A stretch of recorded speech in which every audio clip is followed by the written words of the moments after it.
Bom dia, gente!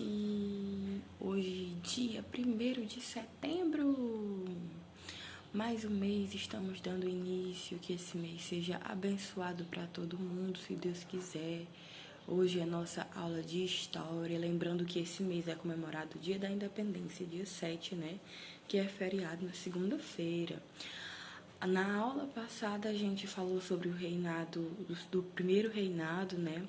Que foi o reinado de Dom Pedro, que ele estava esperando completar 18 anos, ser maior de idade para assumir o trono. E mexeram lá e arrumaram uma lei para que ele pudesse assumir com os 14 anos de idade, né? E também as outras guerras que a gente falou, que a gente comentou.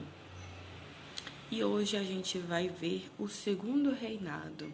Nesse segundo reinado a gente vai ver a abolição à escravatura, como foi todo o processo. A gente também vai ver a Guerra do Paraguai. A gente também vai ver a política da imigração. A gente vai ver tudo isso detalhadamente. Vocês sabiam que naquele tempo existia um escravo? Mas, tia, o que é escravo? O que são escravos? O que é que eles faziam? Os escravos, eles trabalhavam de graça, apanhavam das pessoas que tinham terras maiores, dos chefões, né? Dos fazendeiros que tinham muito dinheiro. Eles apanhavam para fazer um serviço que era dessas pessoas. Além de ser escravizado, eles também não poderiam comer as mesmas coisas, não podia fazer muitas coisas. Então, na página 92, a gente vai dar início hoje ao segundo reinado, que diz: o segundo reinado corresponde ao período em que Dom Pedro II governou o Brasil de 1840 a 1889.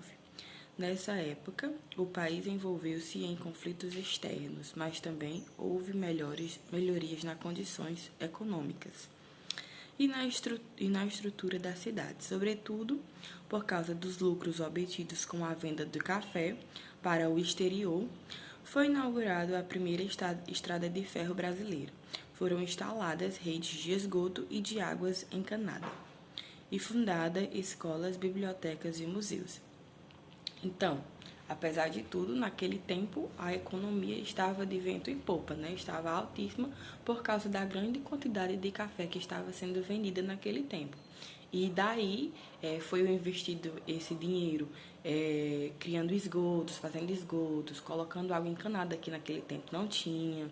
Então Dom Pedro II fez todas essas coisinhas, né? Que naquele tempo não existia. Aí, além de mudanças nas cidades, novas tecnologias surgiram e aparelhos como telefones e máquinas fotográficas passaram a ser utilizados. Então, gente, é engraçado que naquele tempo era uma época que era assim para existir telefone, para que pudesse gravar esses momentos que hoje em dia não tem mais, né? Como era aquela cultura de antigamente, como eram aqueles transportes, aqueles meios de comunicação. Gente, tem celulares naquele tempo que parecia tijolo, de tão grande, de tão grosso que eram, mas eram os melhores. Não tirava foto, claro, mas tinha outras máquinas, tinha outros meios de comunicações que hoje, se existisse, era uma riqueza de conhecimento e de cultura também, né?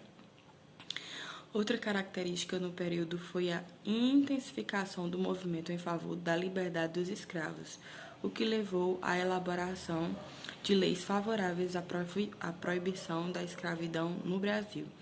Então, no reinado de Dom Pedro II, houve tudo isso, principalmente a libertação dos escravos. Eles começaram a fazer novas leis iguais, fizeram as leis que era para Dom Pedro assumir com 14 anos, sem maturidade, sem completar a sua idade certa, né? Fizeram uma lei nova para que a escravidão, o sofrimento fosse acabado no Brasil, né? Fosse encerrado. Mas aí a gente não sabe quando foi que isso foi conseguido, né? Quem conseguiu. se a lei foi aceita, que a lei foi criada, foi, mas ela precisa ser aceita por várias outras pessoas, por vários outros chefões. Aí vem dizendo, a economia cafeeira. No segundo reinado, houve grande expansão das fazendas de café, que se tornou o principal produto de economia brasileira. Como consequência do cultivo e venda do café, muitos fazendeiros e comerciantes enriqueceram. Então, naquele tempo, o café predominava tudo, né? Era, como é que pode dizer, o ponto alto de todo fazendeiro rico e todo comerciante era o café. Tinha sido a descoberta do café e lá eles começaram a vender, a fabricar e ganhar muito, muito, muito, muito dinheiro com isso. As principais áreas de cultivo de café eram o Vale do Paraguai, entre Rio de Janeiro e São Paulo, e a região oeste de São Paulo. As cidades dessas regiões se desenvolveram muito no período, sobretudo após a instalação de ferrovias destinadas aos transportes do produto no fim do período imperial, mais da metade do valor das exportações do país era de café. Então, naquele tempo, a transportação desses produtos, principalmente do café, ela era pelas ferrovias, né? Pelos trens.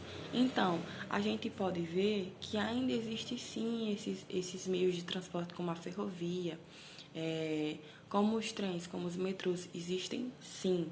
Mas vocês podem perceber também que diminuiu muito essas locomoções nesses meios de transportes, né? Naquele tempo era muito, muito, muito, muito, muito, muito constante a ida no trem, a ida no metrô, a ida desses tipos de meios de transportes, que hoje em dia não existe mais. Hoje o café é transportado pelo quê? Por caminhões, por outras coisas, né? Por outros meios. O que naquele tempo a gente usava, hoje em dia a gente usa, mas em qualidade melhor, em qualidade mais avançada. Deixa eu ver aqui. Então, as cidades que ficaram mais ricas naquele tempo foi Rio Grande de Janeiro e São Paulo. Vocês imaginam aí como era que eram essas cidades? Com tanta riqueza de café, com tantos comerciantes, com tantas pessoas ricas vendendo café, ganhando dinheiro, fazendo essas exportações. Gente, pelo amor de Deus, deveria ser um luxo, né? O luxo que hoje em dia é com coisas fáceis, naquele tempo foi só com café. Aí também tem tia, mas era só o café que era exportado? Não, também era o açúcar, o algodão, né? Tem dizendo aí tudinho, couro, pele, borracha, tabaco, que era o fumo, e outros produtos. E vocês veem que a parte maior que predominava naquele tempo no Brasil era o café, né? No gráfico aqui vem dizendo todas as porcentagens bem direitinho de como era. Então, a gente chega à conclusão que naquele tempo, que hoje em dia, a malha ferroviária atualmente não tem a mesma dimensão, não tem as mesmas características que existiam no século do café, né? No século que descobriram tudo isso, essas exportações. Existe sim hoje, mas não é tão grande, não é tão expansiva, né? Vocês acham que ainda existem escravos? Vocês acham que ainda em um lugar aí existe o sofrimento dos escravos? Eu, particularmente, acho que não. Acho que com a lei tudo acabou. Claro que existe pessoas que usam as outras para trabalhar de graça, sem pagar o dinheiro, o que é quase a mesma coisa que escravo, mas que não se chama assim na nossa atualidade, né? Mas, pela lei, qualquer pessoa que trabalhe sem ganhar os seus direitos, pela lei, qualquer pessoa que seja maltratada no seu ambiente de trabalho, pela lei, qualquer pessoa que não tenha os seus direitos, como a tia falou, é meio que uma escravização, né? Porque como é que você está trabalhando lá, como é que você está fazendo de tudo lá e não está ganhando o seu retorno, né? E eu nunca mais ouvi falar. Mas aí vocês conversam com os papais de vocês, com a mamãe também, para saber como era no tempo dos avós de vocês, dos bisavós de vocês, que tem muitos bisavós e muitos avós que tem muita história para contar. E eu acho super interessante, eu tenho certeza que vocês também. Então, essa foi a nossa aula de hoje.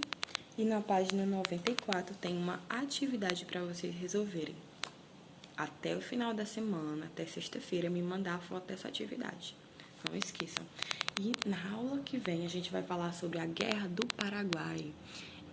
A Guerra do Paraguai, a gente tem uma entrada para entrar no Paraguai e no nosso Brasil. Vocês sabiam disso? Então, será o que foi que aconteceu nessa guerra? Se eles queriam fechar essa entrada, se o Paraguai queria invadir o Brasil? Será o que foi? Vamos descobrir na próxima aula, né? Então, um beijo e até quinta-feira, nossa aula de geografia.